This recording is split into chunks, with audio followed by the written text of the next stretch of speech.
आज हम पढ़ेंगे नंदवंश, सिकंदर और चंद्रगुप्त मौर्य। इसके पिछले वीडियो में हमने पढ़ा था हर्यक वंश और शिशुनाग वंश। हर्यक वंश का अंतिम राजा था नागदशक, उसके बाद शिशुनाग वंश आया, और शिशुनाग वंश का अंतिम राजा था नंदीवर्धन, उसके बाद नंदवंश आया। तो आज हम नंदवंश से स्टार्ट करते हैं।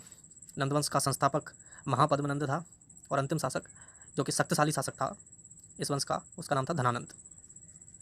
धनानंद एक क्रूर राजा था। इसकी पूरी प्रजा इससे परेशान थी, इसके आसपास के राजा भी इससे परेशान ही थे, कोई इसे पसंद नहीं करता था। एक घमंडी राजा था ये। और उसी समय भारत विजय का अभियान लेकर के सिकंदर ने भारत पर चढ़ाई कर दी थी, भारत पर आक्रमण करने लगा था। तो सबसे पहले सिकंदर ने पोरस के राजा को हराया, जो कि झेलम के पास युद्ध हुआ था, झेलम नदी के पास हाइडेस्पीच का युद्ध कहा जाता है जिसे। जब सिकंदर ने उसे हरा दिया था तो धनानंद, जो कि घमंड में था, उसे कोई फर्क नहीं पड़ा था। लेकिन वहीं उसी पाटलिपुत्र में एक व्यक्ति था जिसका नाम था चाणक्य, जो कि महाविद्वान और दूरदर्शी राष्ट्र हितैषी व्यक्ति था। उसे ये चिंता होने लगी कि सिकंदर अब पूरे भारत पर आक्रमण करेगा और शासन करेगा। तो चाणक्य ने योजना बनाई कि सारे राजा अगर मिलकर के, कोई किसी एक के बस में नहीं था, भारत के किसी एक राजा के बस में नहीं था कि वो सिकंदर को हरा सके। इसलिए चाणक्य ने सोचा कि अगर सारे राजा मिलकर के एक साथ सिकंदर का सामना करते हैं तो निश्चित ही भारत की विजय होगी और सिकंदर यहाँ से हार जाएगा। यही योजना लेकर के चाणक्य धनानंद के दरबार में गया और अपनी बात धनानंद के राजसभा में रखी। लेकिन धनानंद, जो काफ़ी घमंडी था, उसे इस बात का बहुत बुरा लगा। उसे लगा कि चाणक्य मुझे कमज़ोर शासक मानता है, कमज़ोर राजा मानता है, इसलिए वह कह रहा है कि मैं दूसरे राजाओं से मैत्री संबंध स्थापित करूं और उनसे सहायता मांगूं। ये तो धनानंद को कतई पसंद नहीं था। तो धनानंद ने चाणक्य की एक भी बात नहीं मानी और उसे देश निकाला दे दिया। देशद्रोही का आरोप लगा करके देश निकाला दे दिया। इसके बाद चाणक्य ने प्रतिज्ञा करी कि सिकंदर जाए भाड़ में, लेकिन मैं धनानंद को समाप्त करके ही रहूँगा। इसके बाद चाणक्य तो युद्ध लड़ नहीं सकता था। चाणक्य एक गुरु था, एक आचार्य था, जो अच्छा नीति शास्त्र, युद्ध शास्त्र, राजनीतिक शास्त्र सारे ज्ञान दे सकता था, लेकिन खुद शासक नहीं बनना चाहता था। इसलिए उसने एक योद्धा की तलाश की और उसे चंद्रगुप्त मौर्य मिला। उसने देखा कि चंद्रगुप्त मौर्य ही है जो मगध का सम्राट बन सकता है, एक कुशल सम्राट बन सकता है। तो उसने चंद्रगुप्त मौर्य को शिक्षा दीक्षा दी, सारी युद्ध नीति, राजनीतिक ज्ञान दिया, और फिर किसी एक राजा की सेना से मदद लेकर के पाटलिपुत्र पर चढ़ाई कर दी। इसके बाद चंद्रगुप्त मौर्य, जो कि बहुत ही पराक्रमी और तेजस्वी व्यक्ति था, उसने धनानंद को युद्ध में हरा दिया और मौर्य साम्राज्य की स्थापना कर दी।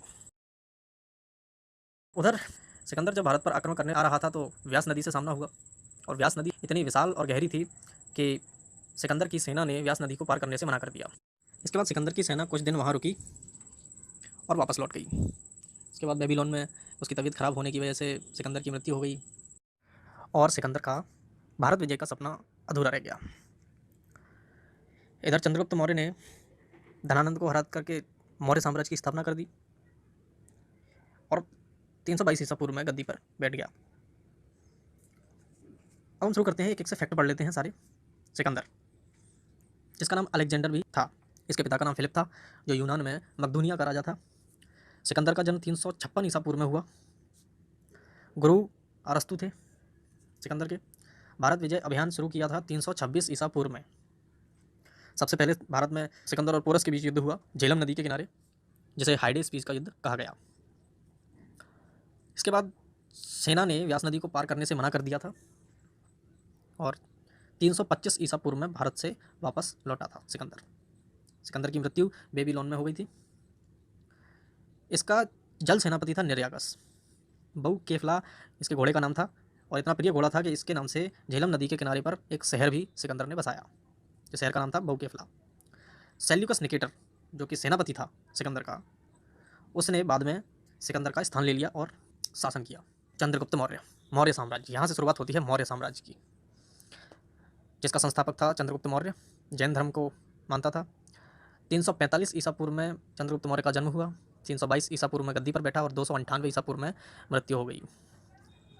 धनानंद को हरा करके मौर्य साम्राज्य की स्थापना की। जस्टिन, जो लेखक था, उसने इसे सेंट्रोकोट्टस कहा था।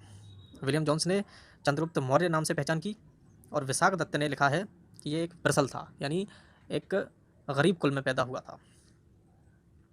इसके गुरु चाणक्य थे, जिनका नाम कौटिल्य और विष्णुगुप्त था, जो बाद में प्रधानमंत्री भी बने, चंद्रगुप्त मौर्य के प्रधानमंत्री भी बने।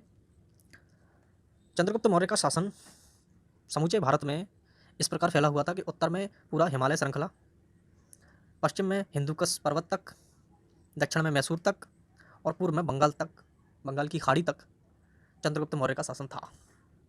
चंद्रगुप्त मौर्य का शासन सिर्फ कलिंग में नहीं था, एक छोटा सा राज्य था कलिंग, जो चंद्रगुप्त मौर्य नहीं जीत पाया था अपने जीवन काल में, जो बाद में अशोक ने विजय किया था। 305 ईसा पूर्व में सेल्यूकस निकेटर को युद्ध में हराया था चंद्रगुप्त मौर्य ने। सेल्यूकस निकेटर की पुत्री कार्नेलिया, जिसे हेलेना भी कहते हैं, उसकी शादी हुई चंद्रगुप्त मौर्य से।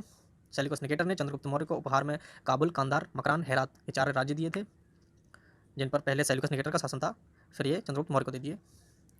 चंद्रगुप्त मौर्य ने भी 500 हाथी सेल्यूकस निकेटर को दिए थे। चंद्रगुप्त मौर्य ने जैन गुरु भद्रबाहु से जैन धर्म की शिक्षा ली। मेगास्थनीज सेल्यूकस निकेटर का राजदूत था, जो कि चंद्रगुप्त मौर्य के दरबार में रहता था, और इंडिका नामक पुस्तक भी लिखी थी मेगास्थनीज ने। एपियानस ने अपनी किताब में चंद्रगुप्त और सेल्यूकस के युद्ध का वर्णन किया है, और प्लूटार्क के अनुसार 500 हाथी चंद्रगुप्त ने सेल्यूकस निकेटर को दिए थे। श्रवणबेलगोला में चंद्रगुप्त मौर्य ने प्राण त्याग दिए, उपवास किया था वहाँ पर। 298 ईसा पूर्व में चंद्रगुप्त की मृत्यु हो गई। महत्वपूर्ण लेखक हैं और उनकी पुस्तकें हैं जो एग्जाम में पूछी जाती हैं, वो हैं चाणक्य की थी अर्थशास्त्र, सारा राजनीतिक ज्ञान है इसमें। मेगास्थनीज ने इंडिका लिखी थी, और विशाखदत्त ने मुद्रा राक्षस। इंडिका और मुद्रा राक्षस में चंद्रगुप्त मौर्य के शासन काल से जुड़ी हुई सारी बातें लिखी हुई हैं कि किस तरीके से शासन किया जाता था, और पाटलिपुत्र का भी काफ़ी वर्णन दिया हुआ है। तो यहाँ पर हमारा चंद्रगुप्त मौर्य का चैप्टर समाप्त होता है। अगले वीडियो में हम देखेंगे इसका पुत्र हुआ था बिंदुसार, और बिंदुसार का पुत्र हुआ था अशोक। तो अगले वीडियो में बिंदुसार और अशोक को देखेंगे। तब तक टेक केयर।